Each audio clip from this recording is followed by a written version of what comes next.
shooting. And essentially what this is saying is that bump stocks, which are, according to Merriam-Webster, a replacement stock for an automatic rifle that enables it to fire much more rapidly, cannot be regulated by the ATF. So they are, again, available.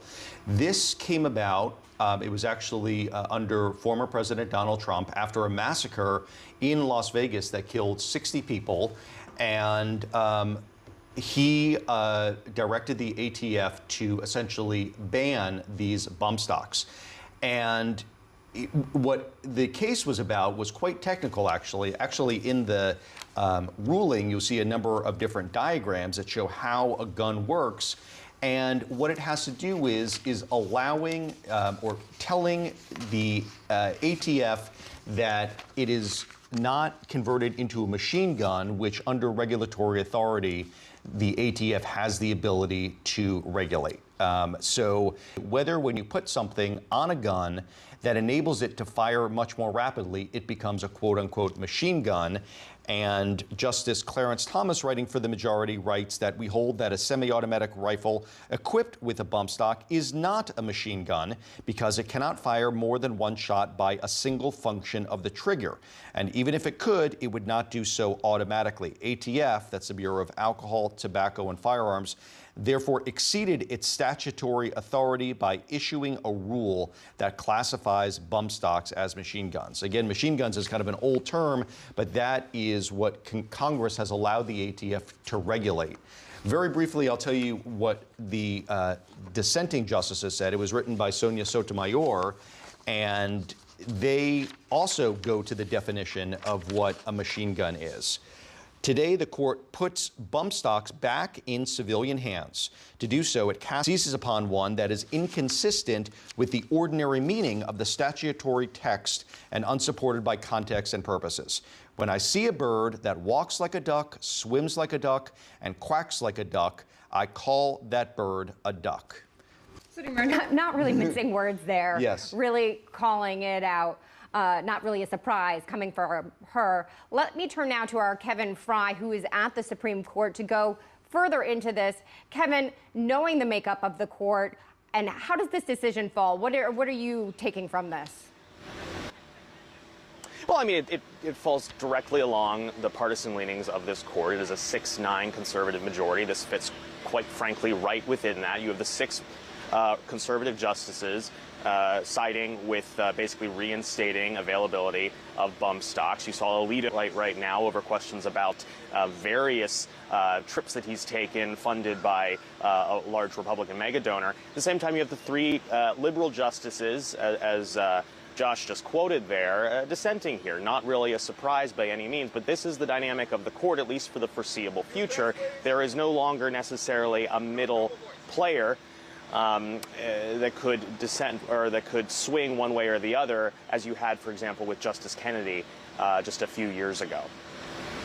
All right, thank you, Kevin. Josh, let's turn to you now for the political ramifications of this, specifically the presidential election. I believe it was just this week we saw President Biden speaking at an Everytown event. Yes, right. That's Everytown for gun safety. Look, President Biden is really putting himself on the side of gun safety. It's one of the, maybe not the top, but among the top issues that he has put as part of his campaign. He's using him from gun violence, so part of his kind of a freedom agenda. And I think this will undoubtedly mobilize people who are concerned about gun violence to come out and vote for Democrats. It should be noted that it was using a bump stock back during the Trump administration at that festival in Las Vegas. It was a gun that was equipped with a bump stock, I should say, that killed so many people. 58 people were killed. Yeah, and wounded 500 in just a matter of minutes, and it was just pulling the trigger once. So it's just noteworthy, I think, that someone who has the support of so many gun rights activists, the former President Trump, he actually was the one who put this in place, trying to take action against gun violence and gun-related deaths within this country. I'm curious to know how he will come out and address this. It's quite clear that with the current president, he's going to use this as another reason to vote for the Democratic ticket. And Kevin, let me follow up with you on that as well. I mean, this is a huge setback for groups who are fighting for stronger gun regulations. As Josh just said, this is something that former President Trump put into place, and now it is being struck down. Yeah, I mean, this was somewhat in response to the horrific events that played out in Las Vegas. That was, I believe, one of the largest, if not the most deadly mass shooting incident, at least in recent memory, in the United States. There have been so many, of course. And so whether or not Trump will play into this, I don't even necessarily would foresee him actually trying to engage on this, quite frankly, because he is very much a fixture of the NRA. At the same time, I think it is worth exploring the fact that part of the reason that you see these sorts of rules is partially because there has been so little action on Capitol Hill when it comes to any form of gun legislation. There was the bill from just a few years ago that passed under the Biden administration. It was really the first time in 3 decades that there was any sort of major gun reforms on Capitol Hill. But advocates would argue it really didn't go quite that far, and quite frankly, Democrats would like to see more. But given the filibuster, given the current makeup of Congress, that's simply just not possible. In many ways, this is a fixture of the fact that Congress doesn't always necessarily act, so it's left to agencies to set policies and the Supreme Court to step in to basically set policy, because Congress doesn't always have the capacity, often doesn't have the capacity, to do big, sweeping, definitive legislation. All right, thank you very much, Kevin. Josh, let's look into this further about the political ramifications of this. Do you think that this will be a large issue on the campaign trail now? And from every town for gun safety, but I think within moments that's going to change.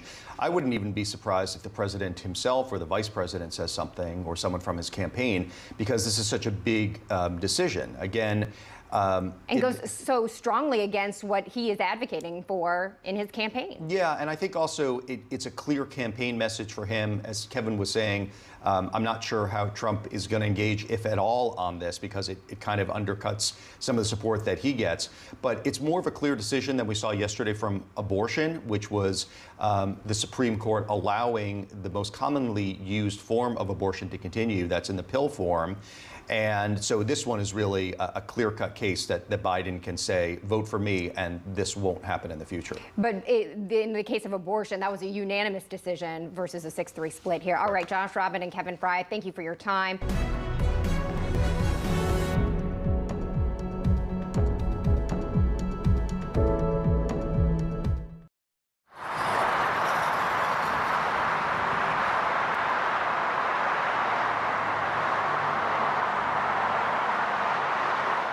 When I was your age, I was just like you, fascinated by stars.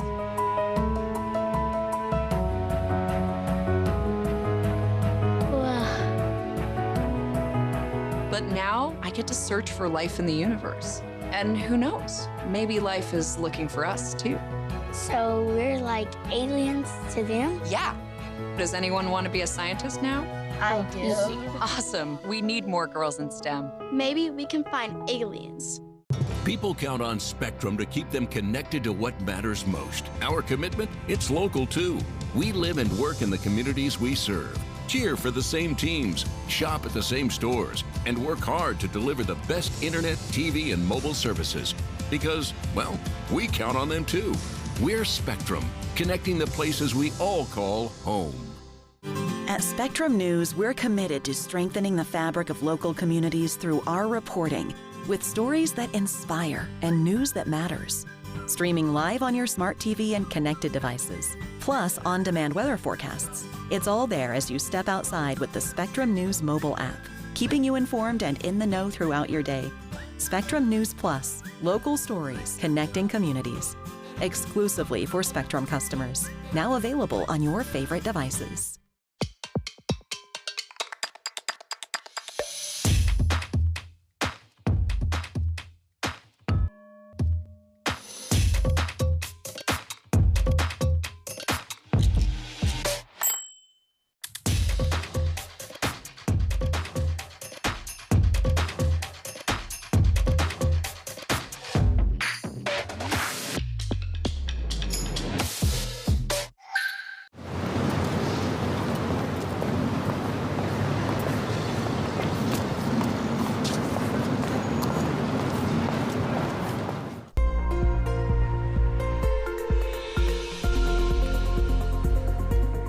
The frontal system that brought a lot of rain to Florida is